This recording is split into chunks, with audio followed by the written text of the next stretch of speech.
দেখো পাঁচমিশালি বাগানে এখানে দুটো ড্রাগন ফ্রুটস পেকে গেছে। আমি এই পলিথিন দিয়ে আটকে রেখেছিলাম। সব সময় মনে হচ্ছে এই বোধহয় পাখি এসে খেয়ে নিল, কেননা আমার বাড়ির পিছনে তো বড় বাগান আছে, অনেক পাখি আসে। যখনই ছাদের উপরে এই দিকে ডাকাডাকি করে তখনই মনে হয়, দেখো পিঁপড়া এটা পেকে গেছে মনে হচ্ছে।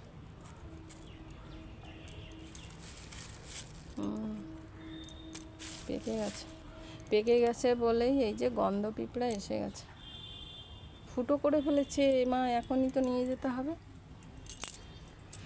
তো দেখো এই 2025 সালে আমি এই ড্রাগন ফ্রুটস আমার বাগান থেকে আমি তুলছি। দেখো কতটা নরম হয়ে গেছে, এখন তুলে নিচ্ছি আমি। দেখতে পাচ্ছ তোমরা কত সুন্দর রং হয়েছে। এবারের ফ্রুটসগুলো একটু ছোট হয়ে গেছে। গত বছরেরটা 400-র উপরে ওজন হয়েছিল। এটা আমি নামাবো না এখনই, এটা যেহেতু বেশি পেকে গেছে। এটা ঘন্টাখানেক আগেই ফুটেছিল, ওই জন্য আমি ওটাকে তুলে নিলাম। এটা তুলে না নিলে দেখো কি ভালো লাগছে। এই যে এই জায়গাটা গর্ত বানিয়ে ফেলেছে, ওই জন্য আমি তুলে নিতে বাধ্য হলাম। এবার এইবারের 2025-এর ড্রাগন ফ্রুটস তুলতে কোনো ঝামেলা, কোনো অসুবিধা হলো না, কেননা এইগুলো সব রেলিংয়ের বাইরে ছিল।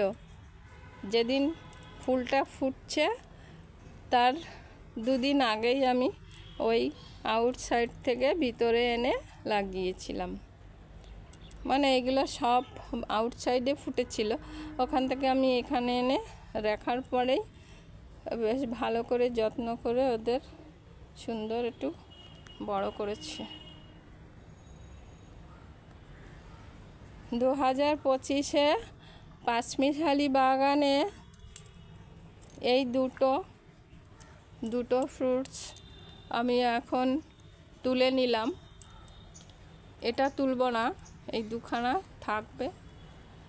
ওদিকে আরেকটা আছে, চলো তোমাদের আরেকটা দেখাই। এই দেখো এটা কি জানো তো, এটা হচ্ছে মাছ ধোয়া জল।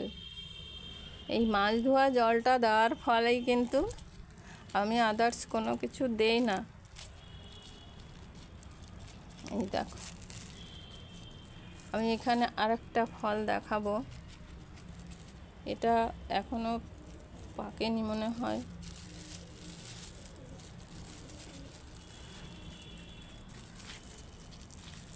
না, এটা এখনো সবুজ রং আছে। এই দেখো কি সুন্দর, দেখো এরকম রং ছিল, এরকম রং হয়েছে। দেখো দেখেছ? আমার পাঁচমিশালি বাগানে কখনো সবুজ কখনো গোলাপি রং হচ্ছে।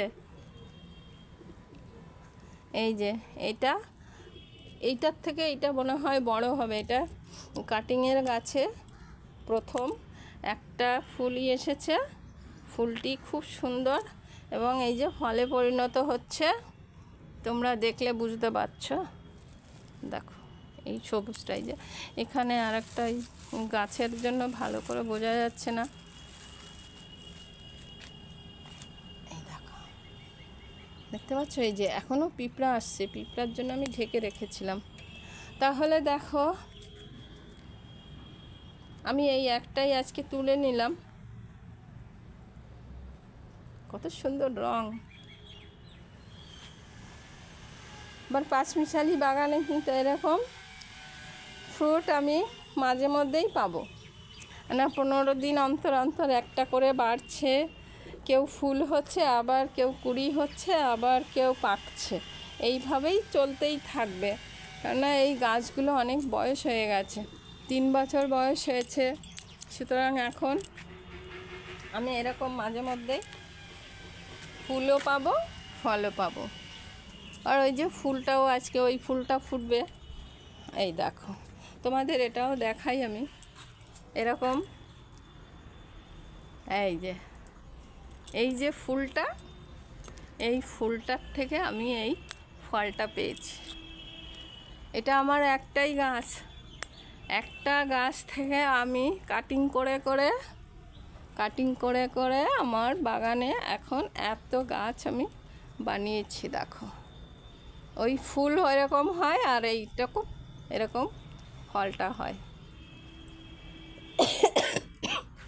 এইটা ইয়েতে লাগিয়েছিলাম, অক্টোবরে লাগিয়েছিলাম।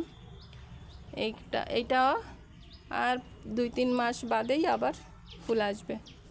এখানে আরও ফুল আসবে, অনেক ফুল আসবে। আমি মাঝে মধ্যে এরকমই পাবো। এই দেখো আমার বাগানে, কলা গাছ কি সুন্দর হয়েছে। এরকম করে কলার গাছের পাতার উপরে রেখে কাটবো আর খাবো। হেভি টেস্ট হয় আমার বাগানের ফলে।